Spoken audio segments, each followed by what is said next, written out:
and see what happens between Allison, Warfield, and Austin Yoast. And, of course, we don't actually know what happened, so we're not going to be spoiling anything. And if I'm not mistaken, they're actually still playing. And our new time-shifted technology allows us to start at the beginning and kind of catch up with that fast-forward effect. Yeah, so players are underway here. Warfield with all their colors online in a search for Escanta on turn 2. Yoast had a Sky Marcher Aspirant into an Adanto Vanguard. Pretty good damage output on that side. Oh, absolutely. And this is an ideal start for Yoast. But without any sort of burn, reach, or main deck counterspells, there's a chance Warfield can take all the way down to 1 life as far as damage is concerned, and then start using things like Root Snare to protect her life total. Now, if you want to see both these players' deck lists, you can check out the Cardboard Live extension on top of the screen. You'll be able to see the full 75 from both players, and we'll go over them as the things become more and more important. Wow, what an opening for Austin Yoast. Yeah, big turn here. Add Snubhorde Sentry, a Legion's Landing, and then a Venerated Loxodon, convoking 4 creatures. Yeah, I mean, just so much power already. Ooh, and Warfield's also following the script. 4 lands up to Wilderness Reclamation, all 4 untapped. Oh, yeah. This is where the deck really starts going, and Austin Yoast is not going to be able to threaten lethal this turn, I don't believe. Pretty close, though, considering such an explosive turn last turn. The Snubhorde Sentry, wow, that might be it. Correction. Here's Penniless Marshal. This attack looks quite lethal now. Yeah, I'm not even going to count it. It's just probably lethal. City's Blessing for the Sentry. I half counted it. I got to a point where I knew it was lethal with the Marshal, and here's a Root Snare. That's going to make that 0 damage. Yeah, and now we're going to see if Warfield can chain together a sequence of events that allows her to survive for a couple more turns. A second Wilderness Reclamation. If she's able to untap here and follow it up with Nexus of Fate, things could get hairy. But a Root Snare at the beginning of the turn for Austin Yoast, and this is a smart play, and I'll explain why in a moment. The fog effects are vulnerable to counterspells, and even though Allison is 99% sure Austin has no negates in his main deck, playing at the beginning of the turn prevents something like a main deck negate from completely ruining you. It's something not a lot of people really catch on, early in their Magic career. And Allison Warfield here, obviously a heads-up play. Yeah, definitely good timing there. Warfield's going to check with Search for Escanta. She kept 1. That's troubling, but it was just an opt. And here's a 3rd Wilderness Reclamation. Just 1 card left over. Yeah, and it looks like Allison's going to need a 3rd Root Snare here, or potentially a couple of cycles of Revitalize or something like that in order to not be dead. But if she's able to transform that Search for Escanta, she's going to be able to just chain Nexus of Fate and Nexus of Fate and Nexus of Fate. Big attack for Yoast here. 7 creatures coming across. Ooh, and this might be enough to do it. The newer addition to the deck, and Depose Deploy, allows Allison to create 2 Thopters and gain 2 life. And this is going to put up a roadblock in front of the 2 largest creatures, and that's actually going to save her from lethal damage, I believe. Yes, so those block Sentry and Loxodon. So you have 3, 4, 5, 6, 7, 8, 9, 10, 11, 12, 13, 14, 15, 16, 17 coming across. Yeah, and Allison's going to take a chunk of damage, but now able to transform that Escanta, and with access to a ton of mana and 3 untaps at the end of the turn, she's going to be able to find that Nexus of Fate and start gaining a ton of extra cards and really steal this game from the brink of destruction. Yeah, Warfield 1 to 3, but she keeps a card with the Search for Escanta, transforms that into the Sunken Rune, just with 3 Reclamations active. Yeah, and this is really the strength of the deck comes from Search for Escanta and Wilderness Reclamation. And then once you find your first Nexus of Fate, it's all elementary from there. Firing off a couple of ops, still has time to trigger those Reclamations, minimally get some more Escanta activations. She'll start there with the first Reclamation on tap. Yeah, but has found 2 more copies of Root Snare, and that means she's going to have at least 2 more extra turns from Austin Yoast's attack steps. And Nexus of Fate means that this game is probably over right now. You see, every time you get to cast Nexus of Fate, you get all 3 of the Reclamation untaps again, as well as those Root Snares in hand with the Escanta. It's over. Yeah. Just 3 activations of Escanta the Sunken Rune every turn, in addition to casting Nexus of Fate. This snowballs really quickly. Yeah, this is really impressive stuff. Warfield really showing what her deck can do. And now finding that Depose Deploy, She's able to cast that at some point to make some Thopters. Going to use that along with those Nexus of Fates to actually be the win condition. And that's really the strength of the Depose Deploys in the deck, allowing you to have a card that plays defense really well, gaining a bit of life here, or just having a creature and drawing a card, the draw card aspect being important. It's just nice. It's a nice addition to the strategy. The deck getting ever smaller with all these Escanta activations. At some point, Warfield's just a lock to take all of the turns, but we already know that she's found Root Snares. If she has to pass here, she can still win pretty trivially, and Yoast is going to pick them up. Yeah, and like most intelligent people, Yoast values his time, picks them up, decides, hey, even if you do miss on finding a Nexus here in the next few activations of Escanta the Sunken Ruin, you still got 2 Root Snares. Yeah. So effectively you have like 40 more activations of Escanta before I get to kill you. I hate this deck. I hate Nexus of Fate so much. And I mean, I win a lot with it. I want to say that. I play a decent amount of Magic Arena. I've been playing it on Magic Online as well. And I win a lot with Nexus of Fate. And I hate it. I want it to be banned because it's not even fun for me. Because once the engine gets going, it takes me 15 minutes or whatever to actually kill my opponent. It's extremely not my style. Yeah, and a lot of people kind of spite you and make you play it out even though you're literally 100% to win. Tell me how you feel about this one, though. I do the opposite. I spite them by conceding when it looks like I might lose. I know you enjoy doing this. I will not let you do it to me. Some people really enjoy playing this deck. Yeah. Oh, I'm going to take another turn. I'm going to take another turn, and another turn, and another turn. Hey, Ryan. My turn, my turn. Those people are psychopaths. They need to be on an FBI watch list. And I'm just like, cool, time for lunch. You can still do all the things. You can goldfish even without me sitting on the other side of the table. You know, in a lot of respects, I think the judge staff should be used a little more aggressively. Not to police people who play Bant Nexus, but to allow you to F6 while your opponent is taking all the turns. Yeah, Judge, can you just like make sure this is all legal? Yeah. I'm going to go hit the concessions. Dude, a couple years ago, Michael Majors was a part of the Versus Live crew, and we actually had a match where he was testing out this new strategy. I don't even remember what it was, but he was kind of comboing off. I think, actually, he was just playing Storm in Modern, I believe. And he was just, like, comboing off and doing all this Pyromancer Ascension stuff. And I was just like, all right, Mr. Director, I'm gonna go grab a soda. I'm going to be back in a couple minutes. And I just, like, wrote F6 on a piece of paper and left the room. And I came back 5 minutes later. He was still going.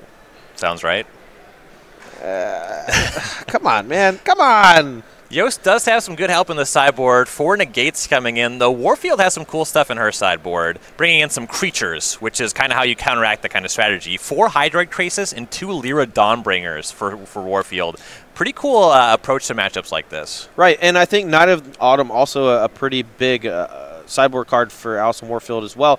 Not only as a means of unlocking your stuff from Conclave Tribunal, but also potentially gaining some life that you might need to survive an attack, trading with the creatures, and also just straight up checking a History of Benalia, destroying it as well as blocking the token it has already produced.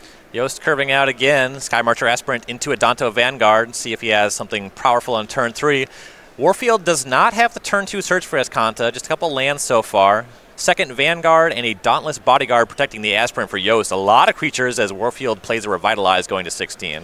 Yeah, and with a lot of those 2-mana cyclers and only 3 copies of Search for Escanta, you're going to see that as a more common play. Revitalize cycling, obviously not really doing a whole lot in terms of the rest of your game plan, but occasionally buying you enough time so that you can get your Wilderness Reclamation as well as Nexus of Fate online. Night of Autumn is coming out of the sideboard for Warfield. She'll go back to 20 with the gain 4 life mode on that. Yeah, and it puts up a nice blocker here. Can potentially trade with Aspirant or Dauntless Bodyguard. Still going to take quite a chunk from those 2 Dauntless Vanguards and the other creature that goes unblocked, though. Yep, 2 Vanguards and 2 2/1s coming across. Warfield will jump in front of the Bodyguard. Those will trade.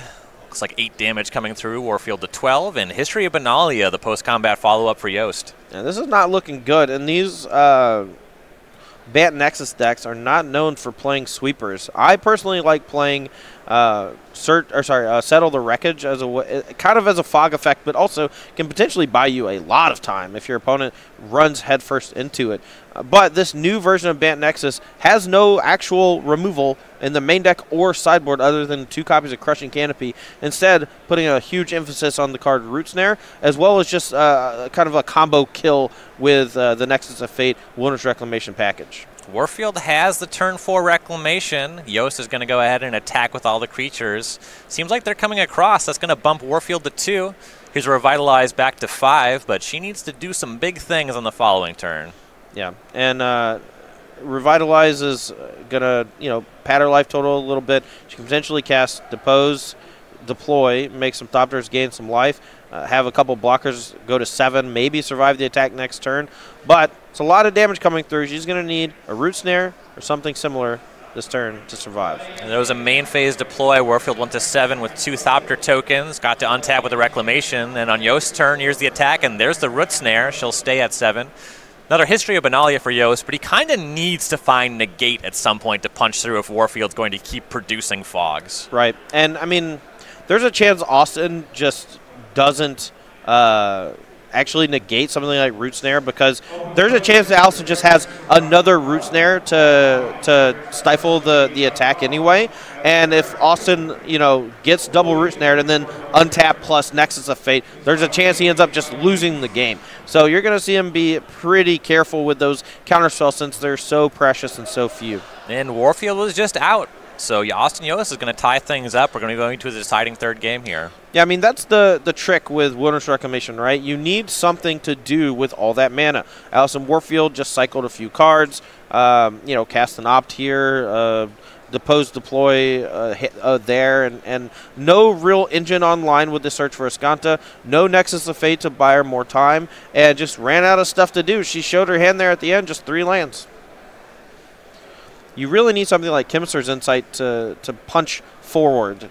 If you're kind of breaking even with things like cycling your Revitalizes and Ops and whatnot, you're not really gaining any traction. That's why Search for Escanta is so important for the archetype, and one of the reasons why a lot of people advocate for 4 copies. I know our own Emma Handy, whenever she was playing the Bant Nexus decks in the previous standard season, was definitely on a hard 4 copies of Search for Escanta in the deck. Yeah, the 4 search is definitely a strong endorsement for a legendary 2-mana card. Right. That version did play a bunch of Chart of Course as a way to translate additional copies into other spells, but, Players looking at opening hands, Yoast looked great. He's got both color and mana, some creatures, and a negate already. His turn 1 play was Legion's Landing on the draw. Warfield just with the Hallowed Fountain into Hinterland Harbor. Once again, no search for Escanta, but maybe something like a Revitalize on turn 2, as Yoast will deploy an Adanto Vanguard on 2 once again. The play for Warfield is Growth Spiral, putting in Hallowed Fountain. There could be a turn 3 Reclamation here. Yeah, this is a pretty big play for Warfield. Growth Spiral EOT, untap into a 4-mana card. This is deploy, generating some defense as well as padding her life total. I like the main phase play there for Warfield a lot. She did not want this to get spell pierced, and these Thopters represent very significant blockers. Right, and being able to trade for the Vampire token allows you to kind of shut off Legion's Landing for a turn. Austin is in a spot where he's got to choose between holding up for negate or deploying another threat. And it looks like with Benalia Marshal on hand, he is going to be just holding up negate for the rest of the game, basically. Vanguard came across, Warfield blocked. Yoast will go ahead and pay 4 to 17 to make it indestructible, and Snubhorn Sentry is the follow-up. Now 3 creatures to transform to Legion's Landing. Yeah, Warfield here with a Wilderness Reclamation drawn for the turn. Decides not to cast into that negate, respecting that play quite well. Yeah, she's playing very heads-up around these potential counter spells. And Benalia Marshal pre-combat. 3 creatures come across, and the Legion's Landing transforms, so once again, Yoast will have negate mana up this turn. Yeah, this is a great play from Yoast, recognizing the transformation of Adanto. The first fort is going to give him enough mana to still cast that negate, applying max pressure with a Benalia Marshal. Opt into Chemist's Insight for Warfield, just a couple redraws there. Still has to be wary of some counter spells. Arch of Vraska is the 6-mana source here. Here's Wilderness Reclamation. That's likely to prompt the negate, and there it is. Warfield puts it in the bin. That's unfortunate. her draw was hinging on that card. Let's see if she can come out of this on top. And that was the only counterspell in Yoast's hand. You see 3 white cards there as he deploys a Dauntless Bodyguard, protecting his Marshal. Attack with his 4 creatures. The Sentry, does he have the City's Blessing now? Yes, that's online, exactly 10 permanents. Top your token, jumps in front of the Sentry. That's now a 5 power attacker. Yeah, this is 9 damage coming through, not quite lethal, but Allison needed to block with her last Opter token, and there's going to have to be a lot of work done here in order for her to take this game. Yeah, Warfield down to 5, but she needs a big turn here. Yeah. Going from the point of not having a Wilderness Reclamation means there's a lot of work to do. She'll cast Revitalize end step. She's at 8. There's also a chance she just has access to a Root Snare in hand, but her life total not in jeopardy, so just not going for it. There's no reason to. Yeah, if it's not lethal and your opponent's not red, don't fog. Yeah. And here we see an upkeep Root Snare. This is going to play around a potential negate as a kill spell if Allison doesn't have another copy. With Chemist's Insight in the yard, though, we're going to continue churning through the deck, looking for Wilderness Reclamation as well as Nexus of Fate. And the inside jump started discarding Breeding Pool. Warfield draws for turn. Seems like the hand's not very excited. I want to say gummed up by a couple Revitalize. It's not bad, but it's a little mana hungry, and the 3 life is not necessarily relevant against this much power. Yeah, and this is where you're going to see such an emphasis on cards like Root Snare and Nexus of Fate to buy more time. Unfortunately for Allison, this is not looking great, but still has time to find the things she needs. She's able to cycle some Revitalizes, even cast Knight of Autumn potentially. And here we see Lyra Dawnbringer actually putting up a pretty big roadblock. Yeah, Lyra Dawnbringer is just huge when it comes to damage races. It's a 10-point swing. I guess depending when it's blocking, it's a little bit different. You know, you soak up whatever you block, gain 5 life. And if she also has Revitalize, which I believe she does, her life total is kind of functionally 16 going into this combat. So Yoast needs to do something about this. Yeah, I mean, Lyra Dawnbringer has traditionally been a giant brick wall against aggro decks, and Austin looks like he doesn't have access to a way to clear it. Got his head in hands trying to figure out the best attack. My gut says swing with everything. Just, you know, Yoast agrees. Yep, that is the attack. Warfield's counting it out, seeing exactly what needs to be done about this to stabilize. Interestingly enough, Warfield could actually go block, first strike, go to 13, and then cast Fog, Root Snare after the first strike damage has resolved. And that'll put her up to 13 life, as well as protect from the rest of the attackers. And then she can untap next turn, attack, put herself up to 18, and effectively out of harm's way. And this is a nice block. She blocks on Beneless Marshal. That's protected by Dauntless Bodyguard, but that means you're also kind of blocking the Bodyguard because Yoast really wants to protect that creature. Right, and thanks to First Strike, she'll be able to knock that off before combat damage, so effectively blocking both Bodyguard and Beneless Marshal with just that one block. Yeah, so Yoast will sacrifice the Bodyguard, protect the Marshal. And there's Revitalize as a play. Warfield to 11 before damage. Lyra's going to make that 16. And then we have 4, 5, 6, 7, 8, 9, 10, 11. Was that 15 12, coming across? 13, 14, 15. Yeah, 15. Warfield going precariously low. Believe surviving at 1 life. Next is a Fate. Ooh. This is the start of something beautiful. That is so good when you have Lyra. Yeah, free attack here. Going to go up to 6 life, put Yoast down to 16. Yoast actually had a 4-turn clock with that Lyra Dawnbringer. Let's see if we can chain these together and steal a victory from the jaws of defeat. It's no second Nexus, so Revitalize is going to start. We'll see what Warfield has for the rest of the turn. Looked like there was a Wilderness Reclamation hiding out, drawn off the Revitalize. Not 100% though. But even just getting that one attack with the Lyra, that was such a huge swing with that Nexus of Fate. There's another Revitalize, Warfield to 12. Breeding Pool tapped, and here's Knight of Autumn. Warfield to 16. Now things looking pretty good on her side. Yep, we got 2 blockers, 16 life tapped out, but a single Anthem Effector. Conclave Tribunal, I think that's enough to do it. Yeah, that's definitely a huge swing. That means that the Marshal is just safe. Attack coming across. Knight of Autumn's got to jump in front of whatever the biggest thing is. Yeah, this is unfortunate for Warfield. Was unable to get traction. That Conclave Tribunal, as well as that timely negate on her first Wilderness Reclamation, meant is all she wrote. Yeah, and Yoast moved very quickly there. That was